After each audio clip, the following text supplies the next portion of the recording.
जी अस्सलाम वालेकुम स्टूडेंट्स। आज का हमारा टॉपिक है जी ग्लास फाइबर या फाइबर ग्लास। तो इसके इंट्रोडक्शन क्या है, इसकी डेफिनेशन शुरू में भी लिख रहा है, यहाँ से यहाँ तक इसकी डेफिनेशन है। A glass which is reduce to a flexible thread.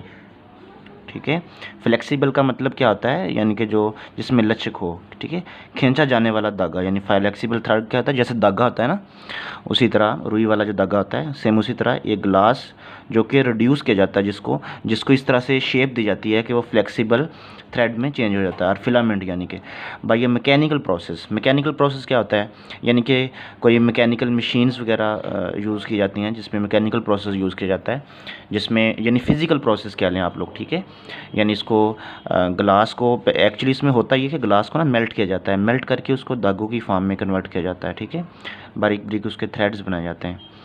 तो a thread of glass is known and is pulled from a heated glass rod. ठीक है, ग्लास की रॉड होती है, उसको गर्म किया जाता है। जब गर्म करने से वो मेल्ट होगी तो उस मोल्टन ग्लास को जो है ना वो फिर एक धागे की फॉर्म में कन्वर्ट किया जाता है। ठीक हो गया, बस आपने यहाँ से डेफिनेशन करनी, उसके बाद कंपोजिशन पे आ जाएं।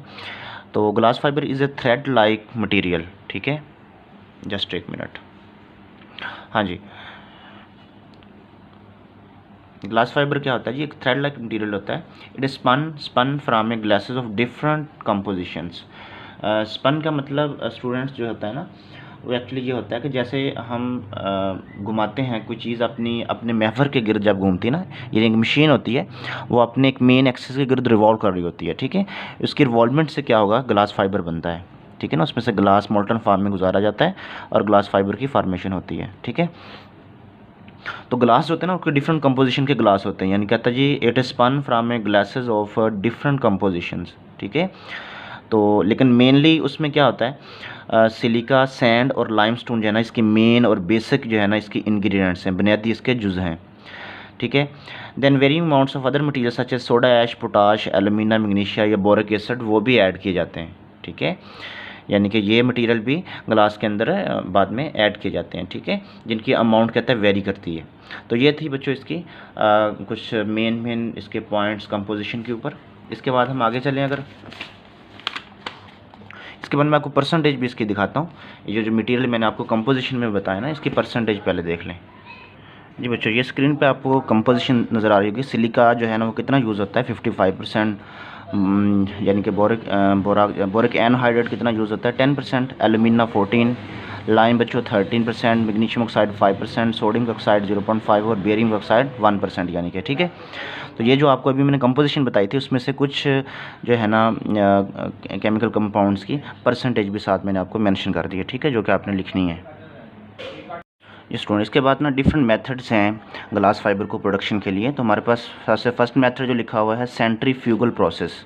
ठीक है बच्चों, एक सेंट्रीफ्यूगल जो मशीन होती है जिसको हम मेटल स्पाइनर भी बोलते हैं, जिसको क्या बोलते हैं, मेटल स्पाइनर बोलते हैं। उसमें एक्चुअली क्या किया जाता है बच्चों, उसमें होल्स होते हैं, बारीक बारीक होल्स होते हैं, दागे नुमा यानी कि। ठीक है, जैसे छन्नी होती है ना, छन्नी उस तरह की उसमें वो क्या करती है, वो अपने उसमें मोल्टन ग्लास जो ना उसमें से उस होल्स में से उसमें से गुजारा जाता है, थ्रोन आउट किया जाता है। ठीक है, और जो कि हाई स्पीड पे रोटेट कर रही होती है, अपने महवर पर घूमने वाला जो है ना वो मशीन होती है, मेटल स्पाइनर बोलते हैं इसको हम लोग। तो जब उसमें से मशीन जब घूमेगी अपने महवर के अराउंड, तो बच्चों उस जो बारीक बारीक उसके अंदर होल्स हैं, उन होल्स में से मोल्टन ग्लास को मेल्ट करके गुजारा जाता है। तो ग्लास बेटा आपका किस में कन्वर्ट हो जाता है, फाइबर्स में कन्वर्ट हो जाता है, यानी बारीक बारीक दागों की नुमा में। ठीक है, are bounded into a web, जैसे जाला नुमा आता है ना, जैसे जाला बनता है आपका। ठीक है ना, उस तरह जाले नुमा उसको कन्वर्ट किया for use in heat and sound insolation. ठीक है, तो इसका फंक्शन क्या है बेटा, यहाँ से जो ग्लास फाइबर बनता है उसका फंक्शन क्या है जी, वो हीट और साउंड के इंसोलेशन के लिए हम उसको यूज़ करते हैं। ठीक है, इसके बाद अगला मेथड है जेट प्रोसेस। जेट प्रोसेस क्या होता है उसको हम देखते हैं जी। जेट प्रोसेस में बेटा क्या करते हैं, here the staple fibres. Staple fibre बेटा किसे बोलते हैं, नत्थी किया हुआ धागा, यानी उर्दू में साथ लिखा हुआ है नत्थी किया हुआ धागा, यानी कि होता है ये। ठीक है, अच्छा, तो इस produce from a molten glass. ठीक है, वो कहाँ से प्रोड्यूस होता है बच्चों, वो मोल्टन ग्लास से प्रोड्यूस होता है। दैट फ्लोज अंडर यानी तीनों प्रोसेस में हम ग्लास को मोल्टन फॉर्म में लेते हैं, यानी सेंट्रीफ्यूगल में भी ऐसी, जेट प्रोसेस में भी ऐसी होता है। तो जेट प्रोसेस को समझते हैं कि नत्थी किया हुआ धागा कैसे बनता है बच्चों जी। Is produce that flows under the gravity, ये बेटा ग्रेविटी के तहत ये मशीन काम करती है। Through the holes in the base of platinum bushing, bushings बेटा बोलते हैं ओरिफाइसेस को, यानी सुराखों को बोलते हैं, टिप्स को बोलते हैं, बारीक बारीक परफोरेटेड टिप्स होती हैं छोटी छोटी, ठीक है, उनको बोला जाता है। तो this is an production of continuous filament, इस प्रोसेस बेटा कंटिन्यूस फिलामेंट बनता है, ठीक है। The steams of glass are drawn into fibres, glass की बेटा जो स्टीम्स होती हैं, यानी कि उसकी नदी आ रही होती है पीछे से, उसका लिक्विड फॉर्म में जो ग्लास मतलब आ रहा होता है ना, उसको फाइबर्स में ड्रॉ किया जाता है, उसमें फाइबर्स में कन्वर्ट किया जाता है by action of high speed stream of turbulent gas. बेटा टर्बुलेंट गैस बेटा वो होती है जो मतलब कि वायलेंटली यानी कि अनस्टेडीली जो मूव कर रही होती है गैस, उसको हम कहते हैं टर्बुलेंट गैस, ठीक है।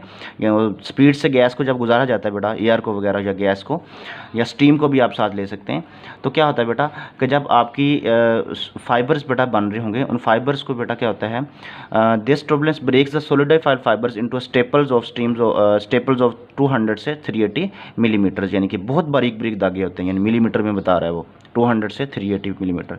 दे are collected into a web on revolving vacuum drum. इसको छोड़ें आप, बस जस्ट इतना याद रखें यहाँ तक इसको, ठीक है आप लोग। यानी इसका प्रोसेस दोबारा सुन लें। जेट प्रोसेस में क्या किया जाता है बच्चों कि एक बेटा एक ग्लास, मोल्टन ग्लास पहले लिया जाता है। मोल्टन ग्लास को बेटा क्या किया जाता है, वो फ्लो करता है, मूव करता है ग्रेविटी के तहत, होल्स में से मूव करता है, यानी ऊपर सुराख होते हैं और वो होल्स में से नीचे गिर रहा होता है ग्रेविटी के तहत, यानी कि, ठीक है। प्लाटिनियम की बनी हुई बुशिंग्स होती हैं, ठीक है ना, छोटे छोटे बारीक बारीक बुशिंग्स होती हैं, सुराख होते हैं उनके, ठीक है। तो इस प्रोसेस से कंटिन्यूस फिलामेंट बनता है। इसके अलावा उन फाइबर्स को हाई स्पीड, जो ग्लास के फाइबर्स बेटा होते हैं ना जो बनते हैं, उन फाइबर्स को the steams of glass are drawn into fibres और हाई स्पीड ऑफ गैस, यानी जहाँ पे हम हाई स्पीड गैस का यूज़ करते हैं, सेंट्रीफ्यूगल में हम यूज़ नहीं करते थे, लेकिन यहाँ पे उसका यूज़ कर रहे हैं हम लोग, ठीक है। तो टर्बुलेंट गैस जो होती है बेटा वो क्या करती है, उन बारीक बारीक फाइबर्स में कन्वर्ट कर देती है, ठीक है, और वो स्टेपल यानी कि नत्थी किया हुआ धागा जैसे होता है ना, उस फॉर्म में वो कन्वर्ट हो जाता है। ओके भाई। इसके बाद है rod drawing message, it is a modern development of traditional process for making glass filaments, ठीक है। In a typical modern machine 125 glass rods usually about 4 millimetre diameter are mounted vertically.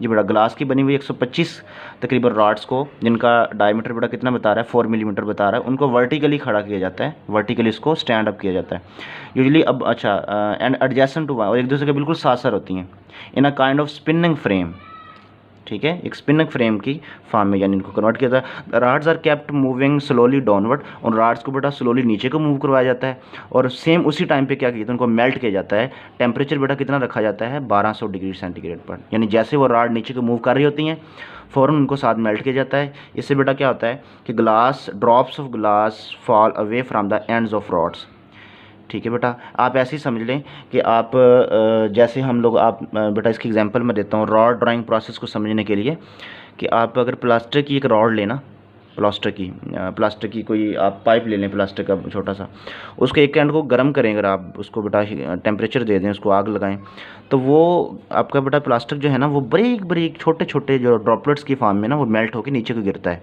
Same rod drawing process में भी ऐसे होता है, glass की rods ली जाती हैं, इनको वर्टिकली खड़ा जाता है, बिल्कुल बारीक बारीक रॉड्स होती हैं वो, और 1200 डिग्री पे उनको जब मेल्ट करते हैं बेटा, तो वो रॉड्स में से ग्लास के ड्रॉप्स नीचे को गिरते हैं, बारीक बारीक ड्रॉप्स, ठीक है। तो drawing glass filaments after them, ठीक है, उनको फिर बेटा फिलामेंट्स में कन्वर्ट कर दिया जाता है, जो गिर रहे होते हैं ना ड्रॉपलेट बारीक बारीक, उसको बारीक बारीक फिलामेंट्स में चेंज कर दिया जाता है, कन्वर्ट कर दिया जाता है। ओके बच्चों, इसके बाद ना इसकी प्रॉपर्टीज़ पे आ जाना आपने, डायरेक्ट नीचे प्रॉपर्टीज़ कुछ लिखी हुई हैं। Glass has high resistance to most chemical but is disintegrated by alkalies बेटा, ठीक है, यानी एसिड का इनके ऊपर अटैक नहीं होता। ग्लास फाइबर में भी attack by certain strong chemical acids, strong mineral acid अगर हो ना, स्ट्रॉन्ग एसिड ले लें तो वो ग्लास फाइबर्स का जो है ना वो ख़राब हो सकते हैं, उनके ऊपर अटैक हो सकता है किसी स्ट्रॉन्ग एसिड का। It shows complete resistance to biological degradation, यानी कि बायोलॉजिकल डिग्रेडेशन नहीं होती, यानी कि कोई एंजाइम बैक्टीरिया वगैरह वो इनको कुछ नहीं कहते, वो इनका नुकसान, इनको ख़राब नहीं करते फाइबर्स को, यानी कि, ठीक है जी बेटा। इसके बाद नेक्स्ट अगर आ जाए हम लोग, तो यहाँ पे आप लोग देख सकते हैं, जस्ट एक minute,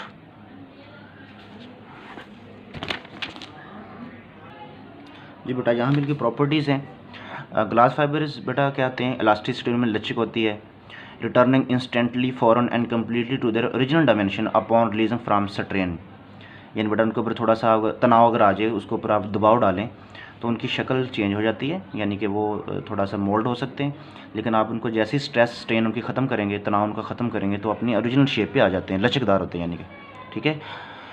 this characteristics however is exhibit over only a very small range, यानी कि ठीक है, यानी ये आप ऐसा नहीं कि उसको खींच के पूरा एक सीधा फाइबर है ग्लास का, उसको आप गोल दायरा बना दें, ऐसा नहीं हो सकता। यानी आप उसको थोड़ा सा लचकदार इतना है, कुछ ज़्यादा उसको अगर आप मोल्ड करेंगे वो टूट जाएगा, ठीक है ना। यानी स्मॉल रेंज होती है उसकी ना, लचक उसकी किसी हद तक होती है, ज़्यादा नहीं होती। Glass fibres has exchange resistance to effects of heat over a wide temperature range and recommended for outdoor furniture बेटा, ठीक है ना। आउटडोर फर्नीचर के लिए भी इसको यूज़ किया जाता है, ठीक है। यानी हीट के रेजिस्टेंस होती है इनके अंदर, ठीक है ना। थर्मल इंसुलेटर के तौर पे इनको यूज़ करते हैं बेटा हम लोग, ठीक है। इसके अलावा heavy fibre with specific gravity of order of aluminium. अच्छा, इसको छोड़ें आप। गुड ट्रांसपेरेंसी, जिसके आर पर ना यानी ट्रांसपेरेंट होता है, आप इस फाइबर्स में से आप देख सकते हैं, जैसे ग्लास होता है ना, शीशा, सारी बात है, ग्लास, ये ग्लास जो है ना वो ट्रांसपेरेंट ही होता है। It's moisture absorbance is negligible, यानी बेटा नमी को, वाटर को अब्जॉर्ब नहीं करता। फाइबर शोज़ नो स्वेलिंग और श्रिंकेज बेटा, ये फाइबर जो हैं ये ना तो स्वेल होते हैं ना ये श्रिंक होते हैं, ठीक है। तो ये इनकी बेटा कुछ प्रॉपर्टीज़ थी जो हमने यहाँ पे डिस्कस की हैं। तो आपने इनके शुरू में डेफिनेशन याद करनी, फिर इसके बाद इसके मेथड्स ऑफ प्रिपरेशन, और उसके बाद इनकी प्रॉपर्टीज़ आपने तैयार करनी, और उसके बाद एंड पे हम इसकी कुछ एप्लीकेशंस भी देखते हैं।